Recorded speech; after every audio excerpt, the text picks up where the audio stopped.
There was a time not all that long ago when the sound of a can opener was as familiar in the kitchen as a cast iron skillet sizzling on the stove.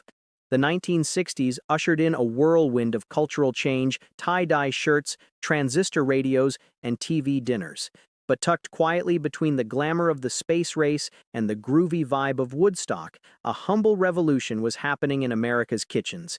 It was frugal, it was filling, and it was fabulously inventive. Back then, cooking on a budget did not mean sacrificing flavor. A family of 6 could eat fully for under $10 a week. It meant making do with pride. It meant transforming a single pound of ground beef into 3 nights of dinner, or stretching half a chicken into Sunday supper and Monday's pot pie. Creativity was not just born from necessity, it was an art form. And more often than not, it was fueled by a can of cream of something soup and a woman who knew exactly what to do with it. If you grew up eating any of these dishes, you already know what I mean. And if you did not, by the end of this list, you will wish you had. These are 10 of those dishes.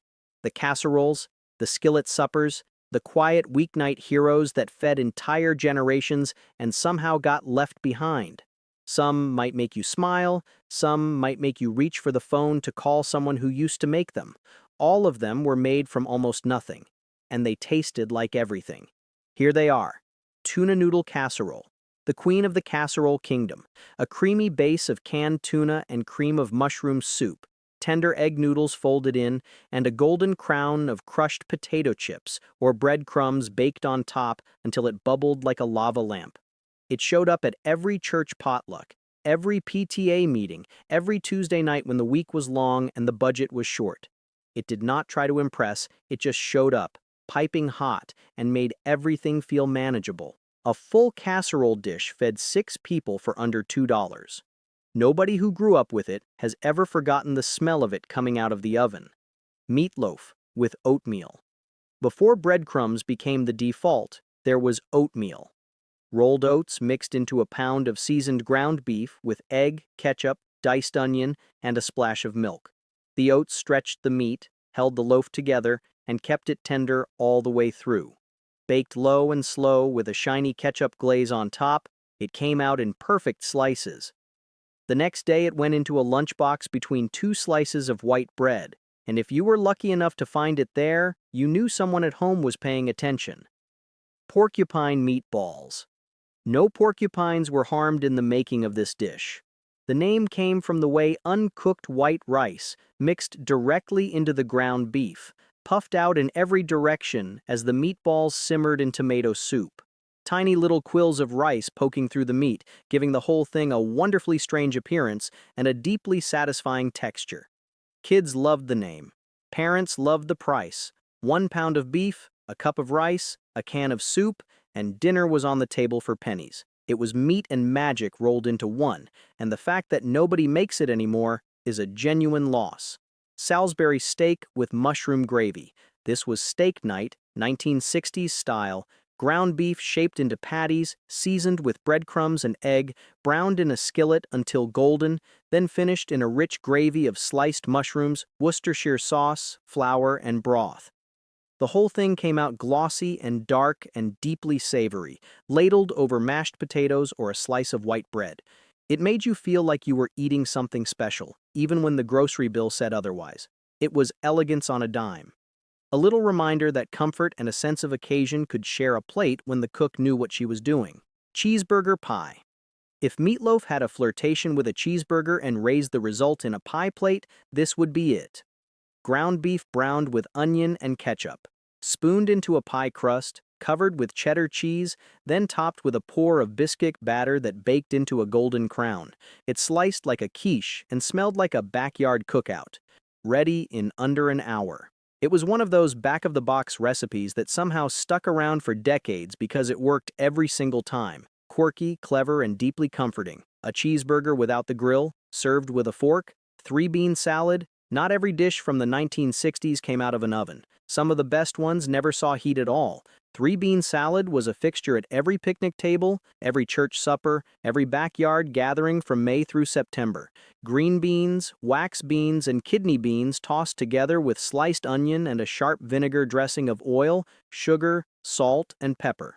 Made the night before and left in the refrigerator to let the beans soak up every drop of that tangy marinade. It cost almost nothing.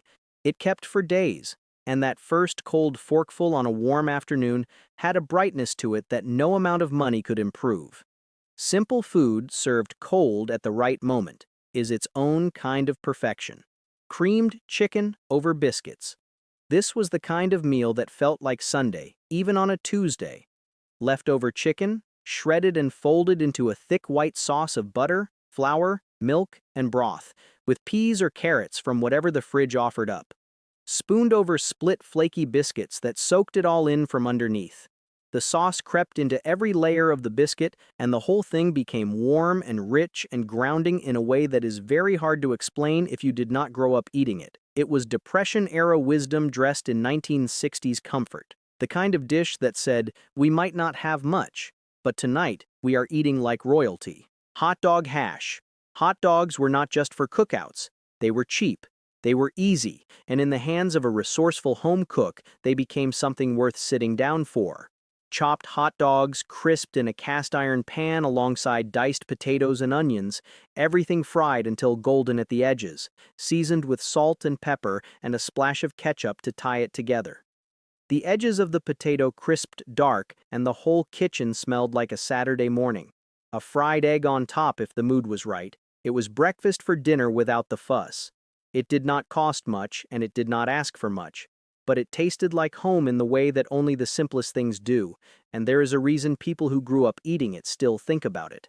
Wacky Cake, no eggs, no milk, no butter, made entirely in the pan it baked in, with 3 small wells dug into the dry ingredients for vinegar, vanilla, and oil, then water poured over the top and everything stirred together. Into the oven it went, and out came a moist, rich chocolate cake that had no business being as good as it was given what went into it.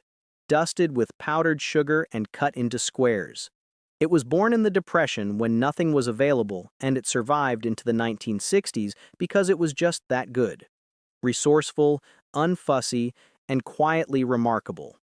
The kind of recipe that proves creativity in the kitchen does not need expensive ingredients. It just needs someone who refuses to give up. Pineapple upside-down cake, the showstopper, the one that made everyone crowd the kitchen when it came out of the oven. Brown sugar and butter melted in a pan, pineapple rings laid into the syrup, maraschino cherries nestled in the center of each ring. Cake batter poured over the top and baked until golden. Then the flip. That moment when the pan came off and the caramelized fruit emerged, glistening and perfect, was one of the small, theatrical joys of the 1960s kitchen. It appeared at birthdays, at Sunday dinners, at any occasion that called for something just a little bit special. It cost almost nothing to make, and it never once failed to impress. Those are 10 dishes, made from canned goods, ground beef, pantry staples, and whatever the garden or the refrigerator had left to give. None of them required a recipe app. None of them needed a restaurant. None of them cost more than $2 or $3 to put on the table for a family of 6. She made them from nothing, and they tasted like everything. That knowledge did not disappear because these dishes stopped working. It disappeared because life got faster and kitchens got quieter, and somewhere along the way we stopped passing it down. Maybe it was. But nothing that arrived in a box ever smelled like a pineapple upside-down cake coming out of the oven on a Sunday afternoon. If this brought back a memory, subscribe. And share it with someone who needs to remember that the best meals never cost very much at all.